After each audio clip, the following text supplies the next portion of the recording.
ये लोकतंत्र है। लोकतंत्र में धरना देना, आवाज उठाना सबका अधिकार है। ये अधिकार हमको संविधान देता है। लेकिन उन बच्चे आज धरना दे रहे हैं, उनके आसपास टॉयलेट है, वो टॉयलेट पे ताला लगा दिया जा रहा है, वहाँ रात को लाइटें बंद की जा रही है, छोटे छोटे बच्चे लेके महिला वहाँ बैठी हुई है। उस परिवार पे क्या गुजरती होगी जिस परिवार ने ये सोचा था मेरा बच्चा कुछ नौकरी लग गया और उसको तत्काल हटा दिया गया। मुख्यमंत्री जी से अनुरोध करना चाहूंगा और आप इस पे सख्त कार्रवाई करते हुए सरकार को निर्देश करें कि इन राजीव गांधी युवा मित्र को एज इट इज वापस लगाया जाए। राजकुमार रोत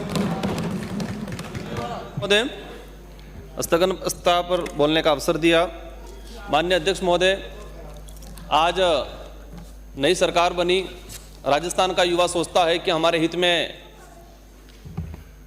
अच्छा काम हो, भर्तियां निकले, लेकिन जिस तरीके से 25/12/2023 को जो लेटर आया और उस पत्र के तहत 5000 युवाओं, उनके परिवारों और ये युवा, इनका काम ये था कि केंद्र और राज्य की जो योजना है, इस योजना को उस गरीब तक पहुंचाना, जो गरीब शहर से दूर है, जिस गरीब परिवार में एजुकेशन नहीं है, उनको केंद्र और राज्य की योजनाओं को उस तक पहुंचाना, उनका उस तक लाभ पहुंचाना, ये उनका काम था।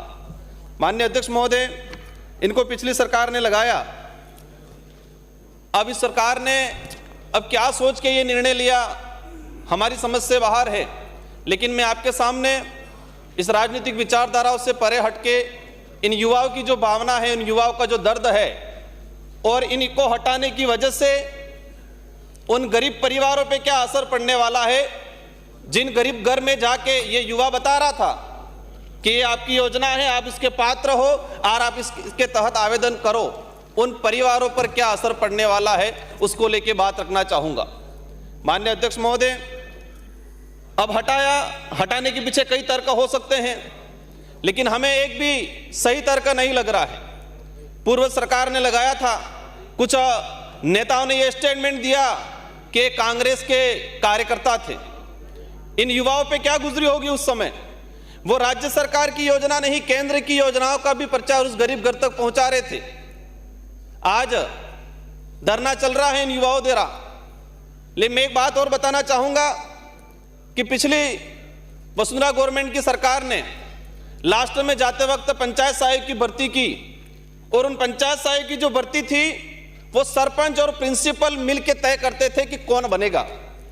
इसमें कोई इंटरव्यू नहीं हुआ, कोई मेरिट नहीं बनी।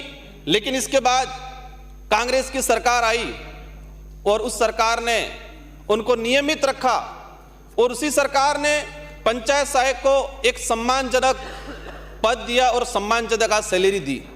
हम इस सरकार से भी ये आशा चाह रहे हैं कि पिछली सरकार ने जो लगाया था वो किसी के कार्यकर्ता नहीं थे, इनका इंटरव्यू हुआ। माननीय अध्यक्ष महोदय, मैं सारे सदन को बताना चाहूंगा, मैं उस धरना स्थल पे गया और एक व्यक्ति ने, बच्चे ने बोला कि मैं आरएसएस द्वितीय वर्ष प्रशिक्षित हूं। अगर कांग्रेस ने भेदभाव पूर्ण तरीके से और कार्यकर्ता आइडेंटिफाई करके अगर लगाया होता तो मैं कैसे लगा, ये उस आदमी ने सवाल किया।